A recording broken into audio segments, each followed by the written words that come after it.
అదే RTV app వార్తల్ని క్షణాల్లో చదివే అవకాశం ఉంటుంది. ఒక న్యూస్ పేపర్, ఒక టెలివిజన్ ఛానల్ మీ చేతుల్లో ఎప్పుడూ ఉంటాయి.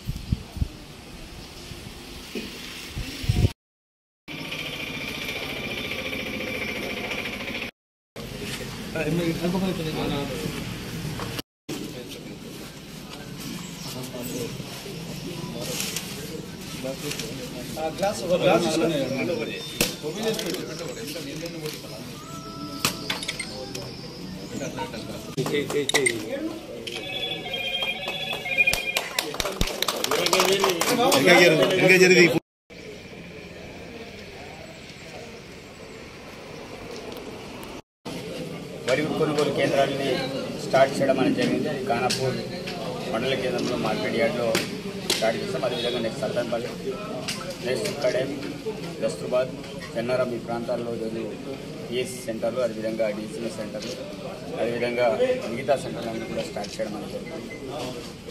వరి కొనుగోలు విషయం మనందరికీ తెలిసిన విషయం. రాష్ట్రంలోనే చరిత్ర సృష్టించే విధంగా, దేశంలోనే చరిత్ర సృష్టించే విధంగా గౌరవ ముఖ్యమంత్రి రేవంత్ రెడ్డి గారు నిర్ణయం తీసుకున్నారు. అదేవిధంగా సన్నబియ్యం స్కీమ్, మరి వడ్లకు 500 చొప్పున బోనస్ స్కీమ్, దాంతోపాటు మిగతా పేదవాళ్ళందరికీ కూడా కడుపు నిండు భోజనం చేయాలనే ఆలోచనతోటి మరి వాళ్ళందరికీ సన్నబియ్యం స్కీమ్ స్టార్ట్ చేశారు. కాబట్టి ఈ ప్రాంతంలో రైతులందరినీ కోరుకునేందుకు మరి సన్నధాన్యాన్ని పండించడానికి ప్రయత్నం చేయాలి. దాంతోపాటు ముఖ్యంగా సదరమట్ కెనాల్, అదేవిధంగా కడెం ప్రాజెక్టు ఆయకట్టు రైతులందరూ కూడా నేను విజ్ఞప్తి చేస్తున్నాను. మేము అనుకునే దానికంటే మీరు ఎక్కువ హెక్టార్లలో వరి వేస్తున్నారు, దాని తర్వాత వాటర్ కోసం తాహత పడుతున్నారు. కానీ మనం కూడా ఆలోచన చేసేది ఏంటంటే అధికారులు ఎంత అయితే చెప్తారో అంతే వరి సాగుకు మనం వెయ్యాలి. కానీ ఈసారి కూడా చాలా ఎక్కువ వేసారు. కడెం ఆయకట్టు కావచ్చు, ఆ సదరమట్ ఆయకట్టు కావచ్చు.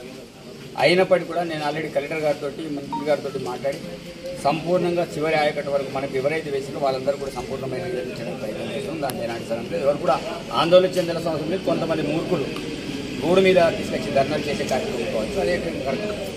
నేనేమంటున్నా, మీకు ఇబ్బంది అయినప్పుడు నాకు సంప్రదించండి, నేను అతడు మాట్లాడాను. కానీ ఎవడో చెప్పుడు మాటలు నమ్మి రోడ్డు మీద వచ్చి ధర్నాలు చేయడం, లేకపోతే ప్రభుత్వాన్ని వ్యతిరేకించడం, రోడ్డు మీద వచ్చి ధర్నా చేస్తున్న సమస్య పరిష్కారాలు మన మూర్ఖత్వం.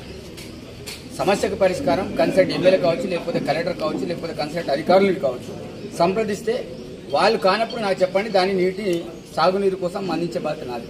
కానీ ఎవరు కూడా అట్లాంటి మాటలు నమ్మకద్దు.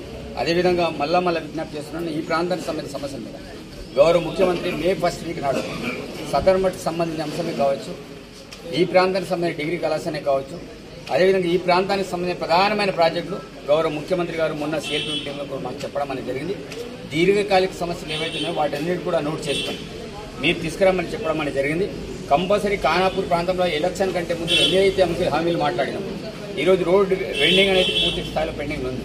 దాని అంతా కూడా క్యాన్సిల్ చేసుకుని కన్స్ట్రక్షన్ చేసి కొత్త రేట్స్ ప్రకారం మళ్ళీ దానికి టెండర్ చేయబోతున్నాం. కాబట్టి నేను ఏమంటున్నా అంటే తాగునీరు సమస్య కావచ్చు, ఇంకే సమస్య అయినా సరే 100% పరిష్కారం చేయడానికి మేమందరం కూడా ఉన్నాం. కాబట్టి ఈ ప్రాంత ప్రజలందరినీ కూడా విజ్ఞప్తి చేస్తున్నాను, తాగునీరు విషయంలో మనం మన పొదుపుగా వాడడానికి కొంత ప్రయత్నం చేయాలని నేను ఈ సందర్భంగా విజ్ఞప్తి చేస్తున్నాను. ధన్యవాదాలు. మరిన్ని వీడియోస్ కోసం ఛానల్ ని సబ్స్క్రైబ్ చేయండి, లేటెస్ట్ అప్డేట్స్ కోసం వాట్సాప్ ఛానల్ ని ఫాలో చేయండి, అండ్ లింక్ డిస్క్రిప్షన్ లో ఉంది.